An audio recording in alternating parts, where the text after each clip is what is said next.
చెప్పండి. ఏదైనా అండి.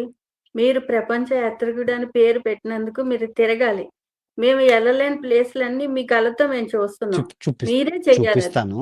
చాలా క్షుణ్ణంగా చూపిస్తాను. చాలా బాగా అహా! చూపిస్తున్నారు. మళ్ళీ చెప్తున్నాను. తిరగడం అంత ఈజీ ఐ కాదు. వాంట్ ఒకడే స్ట్రాంగ్ ఉన్నారు కమ్ బ్యాక్. ప్రప చెప్పండి. మీరు కాదు మా పాపని. హ్మ్. ఇప్పుడు తెలుగు రాష్ట్రాల్లో ఎంతమంది మగవాళ్ళున్నారు. అందరూ ఇంట్లో కూర్చొని చెప్పేవాళ్ళే గానీ, తిరిగి చెప్పడం చాలా కష్టం. ఆరోగ్యం అవును. పోతది. మోకాళ్ళ అవును. నొప్పులు, అంతే. కీళ్ళ నొప్పులు, బుర్ర నొప్పి, తలనొప్పి ఏంటి ఎండలో తిరిగి అన్నీ చూపించాలంటే అంత ఈజీ కాదు. ఏంటి తెలుగు రాష్ట్రాల్లో ఒకడే కరెక్ట్. ఉన్నాడా కరెక్ట్. ప్రపంచ యాత్రికుడు. దమ్ముంటే రమ్మనండి ఇంకోడిని.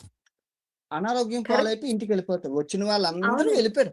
అంతే ఆరోగ్యం మెయింటైన్ చేసి, ఆరోగ్యం మెయింటైన్ చేసుకుంటూ తిరగడం అది కాదు.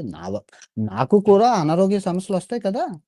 అవునండి. అవును. అది ఆలోచించుకోవాలి. కానీ క తెల్లార్లు బ్యాగేసుకొని తిరగడం అంటే కాదు. తెల్లార్లు బ్యాగేసుకొని కొండలు, కోనలు ఎక్కాలంటే ఒక కొండెక్కితే నీ మోకాలు 5 సంవత్సరాలు ఆయుర్దాయం పోతది. ఒక కొండెక్కితే, ఒక కొండెక్కితే ఈ చిప్ప 5 సంవత్సరాలు పోతది. నేను ఇప్పటికి 15 కొండలెక్కాను. అంటే అవునండి. మోకాలు చిప్పలు ఎవరికి తెలుస్తది? మోకాలు అవును. ఎక్కేటప్పుడు ఈ చిప్ప దగ్గర అరిగిపోతది. గమ్ము. అందుకే నడమంటారు గానీ ఎక్కమనరు. మెట్లు ఎక్కమనరు. అవును. సో, అందరికీ 60 సంవత్సరాల్లో అరిగిపోవాల్సిన మోకాళ్ళ చెప్పులు నాకు ఈ 30 సంవత్సరాల్లో అరిగే ప్రమాదం ఉంది. దానికి రెస్ట్ ఇవ్వాలి. మోకాళ్ళ మీద ఆధారపడాలి. మొన్న ఆర్థోఫిటిషియన్ దగ్గరికెళ్తే నీ మోకాళ్ళ చెప్పుల్లో చాలా చాలా ప్రాబ్లమ్ ఉందన్న విషయం చాలా జాగ్రత్తగా చూసుకోవాలి అన్నారు. ఎవరు చెప్తారు ఇయన్నీని? మోకాలు సర్జరీ అయితే నడగలనా? మ మనకి మొక్కాయి చిన్న తప్పులోనే ఉండేటప్పుడు తీసుకోవాలి. అది ముదిరిపోయి మోకాలు చెప్పర ఆపరేషన్‌కెళ్తే ఇక్కడ ఒక ప్లాస్టిక్ ఐరన్ రాడ్ ఏసారంటే దమ్ముంటే ఎక్కమనండి కిలిమంజారో కొండ ఎవరినైనా యూట్యూబర్స్‌ని. దమ్ముంటే ఎక్కమనండి నేను ఎక్కిన కొండల్ని, నేను ఎక్కిన అగ్నిపర్వతాలని. బట్ తెలుగు అందుకనే రాష్ట్రాల్లో ఉన్న చెప్తున్నాను. అంత అహా! మంచి పేరుని మళ్ళీ వినండి. కాదండి. దమ్ము, ధైర్యం ఉంటే మీ హీరోలని గాని, మీ స్పోర్ట్స్ మ్యాన్‌లు గాని తీసుకురా తిరగమను నాలాగా ప్రపంచ యాత్రను చేసి చూపించమను. మాకెవరు హీరోలు లేరండి. మా మమ్మీకి మీరే హీరో.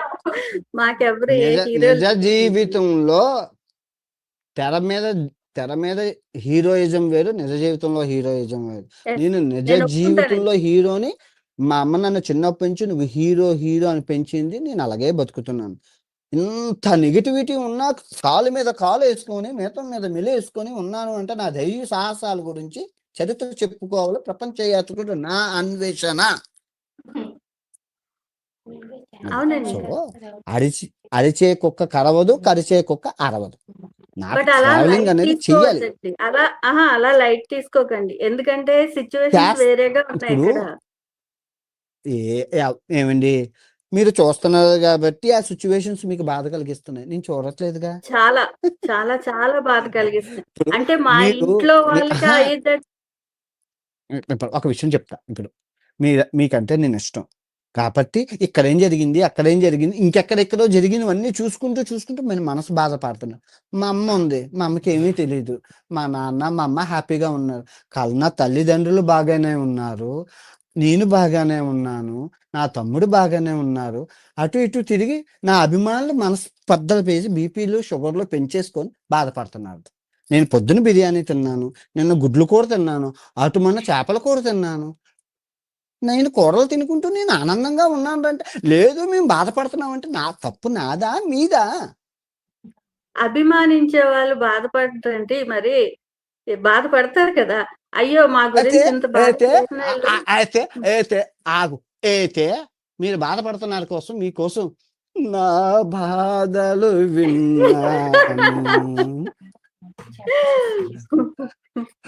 ఎంత బాధపడుతున్నానంటే అసలు ఇప్పుడు నేనున్న సిట్యుయేషన్‌లో తినడానికి తిండి లేదు. తాగడానికి డబ్బు లేదు. నా బాధలు నేనెవరితో చెప్పుకోను. అది. ఇప్పుడు మీరు ఇలా అలాగా అనేటప్పుడు అవతల వాళ్ళ ఆనందం హమ్మయ్య! వాళ్ళు బాధపడుతున్నారా? పోన్లే జై సాయిరాం వాళ్ళు బాధపడుతున్నారంటే నేను బాధ. నా హార్ట్. అయిపోయింది కదా! ఉంటాను. మంచిది. బాయ్. నెక్స్ట్. మీకోసం కవిత గారి కోసం నేను బాధపడ్డాను. నెక్స్ట్. చిల్ హైనా ప్రియాంక. రాజకుమారి. అమ్మో మాట్లాడండి రాజకుమారి గారు. మాట్లాడు. అన్వేష్ ఎవరమ్మా? చిట్టి చిలకమ్మ హేమరాజ్ కుమారి. నాకు తెలుసు. చిట్టి చిలకమ్మ అమ్మ కొట్టిందా గుట్లోకి మీ చెల్లికి ఎవరికష్టం డబ్బులు ఇవ్వడంలో నాకు తెలుసు. నువ్వెవరో బాగున్నారా? అన్వేష్ నువ్వు బాగున్నావా? ఏమండి తిని ఎవరో అనుకుంటున్నారు? మా క్లాస్మేట్. నేను ఎవరు?